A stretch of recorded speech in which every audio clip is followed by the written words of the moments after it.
Vous êtes un grand voyageur et quand on dit un grand voyageur, vous êtes un globe-trotteur. Vous avez visité 80 pays. 85 pays, 5 continents, 3 tours du monde. Et si vous avez fait ça, c'est que vous avez décidé de changer de vie complètement à un moment donné, à 48 ans. Expliquez-moi ça. Bon, il faut dire que j'ai un parcours de vie un peu rocambolesque parce que finalement, dans la trentaine, j'ai eu des problèmes de santé et ça fait en sorte que d'une carrière que j'avais assez extraordinaire, puis je vivais quand même très, très, très bien dans une belle maison, etc. Tout ça s'écroule à l'âge de 30 ans parce que j'ai un problème de santé. 3 ans malade, je trouve on repart à zéro, là, on repart à rien. Et là, voilà que je reviens en affaires et puis je fais des bonnes affaires. Et à l'âge de 48 ans, à un moment donné, je lis le journal La Presse et je vois que là, dans la colonne nécrologique, on parle d'un monsieur qui est décédé après sa première semaine de sa retraite, après 38 ans de bon service à une compagnie quelconque.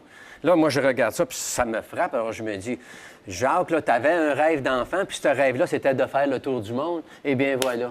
Non, vous avez laissé la job, qui était très payante. Il paraît que vous aviez les moyens, vous aviez les reins très solides. Bien, en fait, j'ai jamais été bien, bien riche, mais je gagnais très bien ma vie. Je faisais un bon salaire.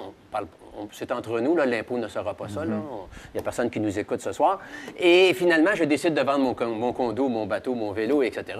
Et je décide que je pars faire mon premier tour. Mais pas en 5 étoiles. Là. Vous décidez de partir comme un jeune de 20 ans en pack-sac. Sac à dos. Et ça, c'était comme un rêve de jeunesse, ça, d'aller faire un tour du monde sac à dos. Moi, là, j'embarque dans les vieilles autobus, là, avec les gens qui rentrent avec un poulet accroché par le cou puis un mouton sur le dos. Les gens qui... On est le seul étranger dans cette vieille autobus-là. Les gens vous offrent une banane. Les enfants ont la morve au nez. Quand je vais dormir, j'essaie d'aller dormir chez les gens, chez l'habitant. Oubliez les 5 étoiles, là, puis les autocars.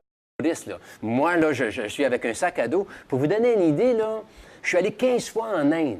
Et mon budget en Inde, là, c'est 15 $ par jour, qui inclut mon hébergement, les transports en commun et 3 repas par jour. Oh, 3 repas. Et 3 repas par jour. Alors ça, c'est le prix d'un malade café. Après avoir mangé ça, non? Ça, c'est le prix d'un café à Paris. Là. Ben oui, je comprends. Et non, et moi, je mange dans la rue. Je mange avec les gens. En fait, moi, je veux vivre avec couchez où? Alors, je couche dans des petites auberges de jeunesse. C'est bon pour la vieillesse aussi. Ah oui, même à votre âge, ça ça marche passe pareil. Oui. Alors, je dors dans ces petites auberges-là. Je vais dormir chez l'habitant. Je visite des bidonvilles. Alors, on voit une image là, de bidonville. Et là, je me fais un plaisir d'entrer, voir les gens, comment ils vivent. Et si je peux communiquer avec eux, si je peux parler, parfois, je vais prendre un guide qui va faire la conversation, qui va interpréter pour moi. Et là, moi, je veux savoir comment ils vivent, ces gens-là. Alors, des fois, des enfants vont m'approcher, ils viennent me quêter des sous, etc. Alors, moi, je vais les emmener au restaurant. Je vais dire, bon, ben, je paye la facture, etc. Alors, je regarde la photo que vous voyez là. Bien, la dame que vous voyez, elle voulait me marier, par exemple, cette dame-là. Ah bon? Ah oui. Je la Canada, comprends très bien de vouloir me marier. Là. Ben oui, beau bonhomme de même, c'est ça. Non, mais c'était pour venir au Canada ou quoi? Bien, c'est toujours la question que je me pose parce que je veux dire, moi, des gens qui ont voulu me suivre ou qui ont voulu me marier, là, puis etc., c'est mon passeport qui voulait me marier. C'était pas nécessairement Jacques Leclerc. Là.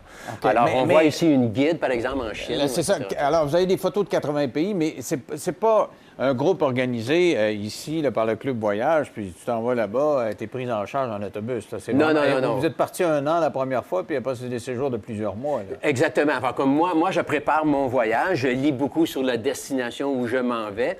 Je vais faire quelquefois des réservations et je me fais quand même un parcours, un itinéraire là, que je vais d'ailleurs donner à mes enfants parce que je veux qu'ils sachent où je suis à tel moment donné. Alors donc, vous voyez des choses difficiles à voir. Vous dites, je vais dans les bidonvilles. Vous avez vu beaucoup de pauvreté et vous vous intéressez au sort des enfants. D'ailleurs, on a une photo qui a été prise en Mongolie. On se demande si les enfants sont morts ou pas. Oui. Voyez-vous... Parce que ça, c'est la Mongolie. C'est beau, les steppes, etc., mais il y a autre chose. Exactement. C'est qu'en Mongolie...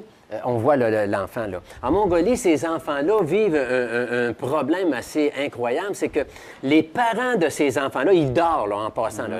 C'est des enfants qui dorment comme ça sur le trottoir, qui sont abandonnés à eux-mêmes, parce que les parents ont un problème d'alcool absolument incroyable. Alors moi, quand je vais faire une conférence dans les écoles, j'ai une conférence qui s'appelle « La condition de vie des enfants à travers le monde », j'explique à nos enfants gâtés, là, qui se promènent avec un iPod, avec un ordinateur, puis qui braillent, là, bien, je leur explique, regardez ces enfants-là, là, je leur ai donné de la nourriture à ces enfants-là, là, puis ils sont allés les manger dans un canal d'égout, rejoindre leurs amis. Ils vivent dans des égouts. Ils vivent dans les égouts. Pourquoi? Parce qu'en hiver, là, la température est extrême. Là. Ça peut descendre à moins 40 sous zéro. Et là, il y a des tuyaux qui amènent l'eau chaude dans les maisons. Et ces tuyaux-là passent en dessous de la terre. Et les enfants vont chercher de la chaleur, là.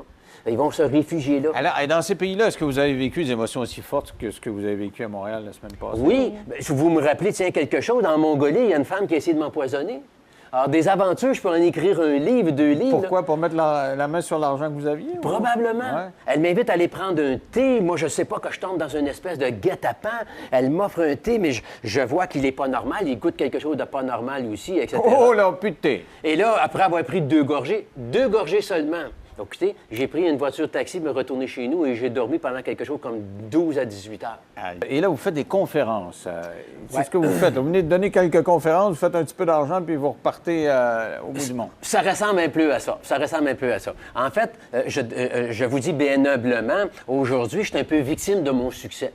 Parce que je fais beaucoup de conférences, même plus de 100 conférences par année. Je présente des conférences, par exemple, dans les écoles, pour la condition de vie des enfants à travers le monde.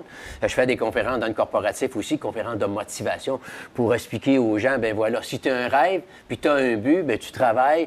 C'est pas de la pensée magique, ça, tu fais des efforts pour, puis tu y vas. C'est pas juste de la pensée magique, il faut se prendre en main, il faut laisser sa job, il faut partir. Exactement. Il faut prendre des décisions. Et je présente comme ça beaucoup de conférences. Et je présente des conférences sur plusieurs pays différents. J'ai une conférence sur la Thaïlande, une conférence sur l'Égypte, une conférence sur la Chine, 3 voyages en Donc, Chine, 100 etc. par année, vous n'avez plus le temps de voyager, vous, là? Ben, et là, voilà. Alors, je suis l'automne et l'hiver-printemps, je suis en conférence dans les écoles et un petit peu partout à travers la province. Et là, dans le moment, ben, je me réserve l'été pour voyager. Alors, je pars pour le Maroc très bientôt et je vais repartir pour le Vietnam le 23 novembre.